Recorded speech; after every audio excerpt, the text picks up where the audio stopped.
일토소명 묵상, 이 세대와 다른 방식으로 생각하라. 어느 시대 어느 사회나 시대 조류가 있습니다. 사람들은 보통 트렌드에 따라 사는 것을 당연하게 여깁니다. 그런데 하나님의 자녀인 우리 크리스천들은 세상의 조류에 휩쓸리거나 세속적 사고방식을 따라가면 곤란합니다. 하나님의 뜻을 추구해야 하고 그렇게 하는 것이 거룩한 길이며 시대를 앞서가는 방법입니다. 오늘 말씀은 로마서 12장 2절, 8장 28절입니다. 너희는 이 세대를 본받지 말고 오직 마음을 새롭게 함으로 변화를 받아 하나님의 선하시고 기뻐하시고 온전하신 뜻이 무엇인지 분별하도록 하라. 우리가 알거니와 하나님을 사랑하는 자, 곧 그의 뜻대로 부르심을 입은 자들에게는 모든 것이 합력하여 선을 이루느니라.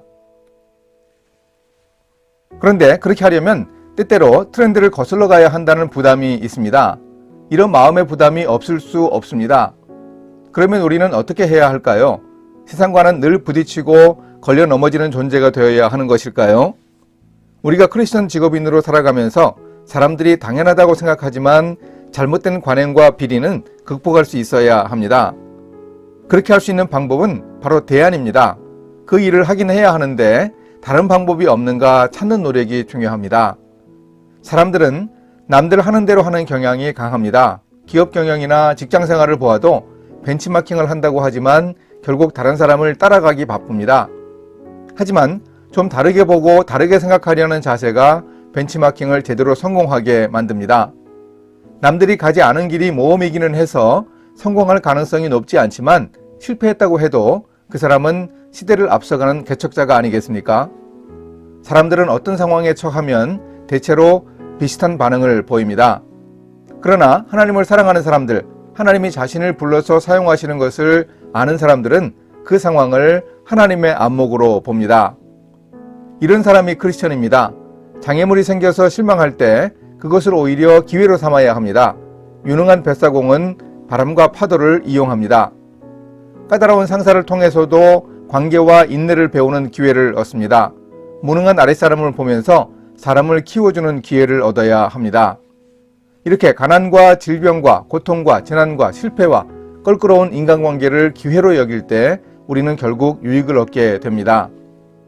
이것이 세상의 풍조와는 다르게 하나님의 선하시고 기뻐하시고 온전하신 뜻이 무엇인지 분별하는 자세입니다. 하나님을 사랑하는 자, 곧 그분의 뜻대로 부르심을 입은 자들에게 모든 것이 합력하여 선을 이루는 하나님의 섭리와 경륜을 경험하는 일입니다. 세상의 생각과 태도를 극복하는 멋진 모습을 오늘도 우리가 일하면서 보여줄 수 있어야 하겠습니다. 이렇게 실천하겠습니다. 일하다 보면 그렇게 하지 않으면 안 된다고 하지만 말이 관행이지 비리이고 부정인 경우도 많습니다. 이때 크리스천다운 대안을 제대로 찾겠습니다. 지혜와 용기를 가지고 기도하고 노력하여 대안을 찾겠습니다. 함께 기도하십니다. 하나님 아버지, 세상과는 다른 가치관을 가지고 판단하며 일할 수 있게 도와주소서. 그로 인한 비난도 감수할 수 있도록 주님이 붙들어 주소서. 모든 것이 합력하여 선을 이루는 하나님의 섭리를 이해하는 믿음을 더해 주소서. 예수님의 이름으로 기도합니다. 아멘.